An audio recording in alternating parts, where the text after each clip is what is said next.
Quick disclaimer, pork should be cooked until the internal temperature hits 145 degrees Fahrenheit. Hello everybody and welcome to the Preparation Kitchen. Today we're going to be using a poultry blend of spices. So what that includes is the rosemary as well as the thyme. Those are both wooded stem herbs. And then what we have here with the sage is it's very leafy, so we'll easily pluck that. And let's get into it. In order to get your thyme and your rosemary down the side, I recommend you check out the short in the description. So here we're doing a rough chop where you grab the handle perpendicular to the length of the blade, and then you pivot with your other hand using it as a fulcrum, much like a lever. With a food scraper, which we have here on screen, it strongly helps you with picking up any and all smaller herbs or anything that you've cut up while not damaging your blade, because a lot of people will do it the other way using the blade. Also, you lower the chance of cutting yourself. All right, and now we still have some sage left. So the easiest way that I've found is simply roll it up real tight in a paper towel, and then you can put it in an airtight little system like I have here. Don't let it get hit by too much sun or else it's gonna get a bit watery. And then you can just honestly save it for as long as you want. I've had rosemary, sage, as well as thyme and cilantro last upwards of a couple weeks based on how stored, and this has honestly been the best strategy thus far.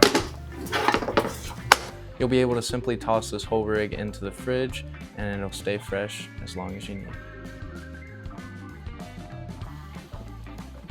So you're going to be adding 2 tablespoons of oil as well as half a tablespoon of this pre-minced garlic.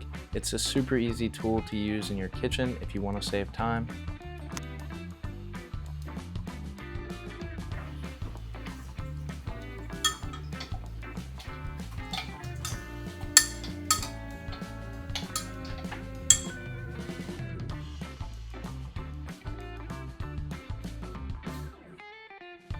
So what I have here is the pork tenderloin. I'm just gonna slice it across the back, just making sure to opening it without slicing the meat itself. That way I can just pull it out and get ready to season it ASAP. With anything where you're really trying to put a bark on a piece of meat or anything along those lines, you're gonna wanna sear it. So you're gonna wanna hit it fast and hot inside of a skillet on top of a stovetop, and then you'll finish it off in the oven. So with seasoning this piece right here, I'm not gonna season it too hard. I'm really just gonna hit it lightly with some salt, and then I'm gonna throw the rest of the spices on top, let it all do the cooking. The meat's got great flavor in it.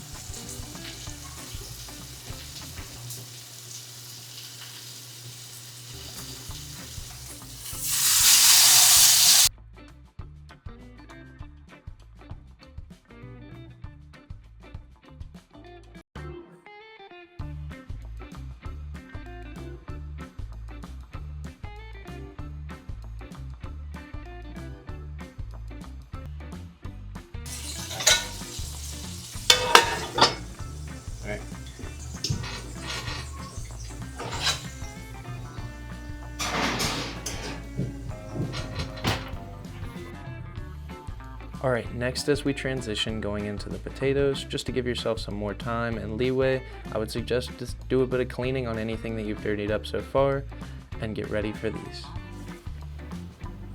With the potatoes, I recommend cutting them into fourths.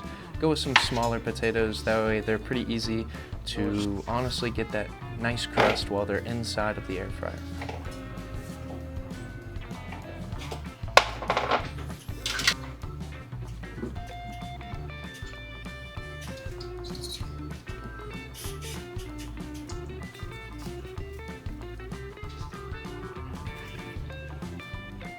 As you can see, I'm starting off with salt, just like normal. I'm moving to a little bit of garlic powder. Then next up, we should have some crushed red pepper and then some black pepper. Super simple, super easy. You should have most of these within your kitchen. There are plenty of things that you can add to this otherwise. At the end, I actually add a bit of oregano afterwards, and I believe any and all spices will help these potatoes out. As we're prepping to use the actual air fryer, you want to make a little bit of a boat with the tin foil, and then you can toss your potatoes inside of that. This helps you with overall just taking care of your air fryer. You still clean the inside of it, but this way you're not spilling oil at each and every crevice.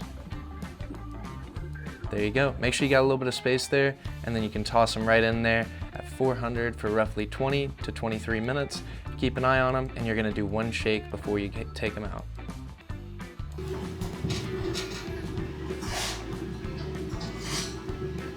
So we got a bit of a rapid fire coming up. So next up, what we're gonna be looking at is our broccoli. You just wanna pull those right off of the stem, and then you can chop them down to size with your scissors. Don't worry, you take the rest of that stem, you throw it in there. It'll all cook well.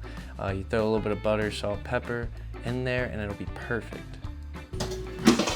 Shake these up a little bit, make sure that they're not too much on each other. Toss them right back in. They're about halfway done, so we put the broccoli in there, we put it for about 5 minutes, and we send it on its time. Time to cut the meat, and it looks great so far. I had to let it rest for about 12 minutes. It was still within the 2 pans, but I'd let it do its thing for a little bit of time. We're gonna pull this out, look at how it's looking, and then display it from there.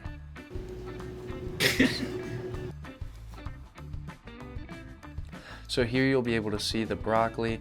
What I did is I lightly placed the lid over top. Please do not close it, that can build pressure. And here is the final dish. We got our potatoes, we got our broccoli, we got the pork. It's all looking great, and I can't wait to dig in. This was a great one and a quick one.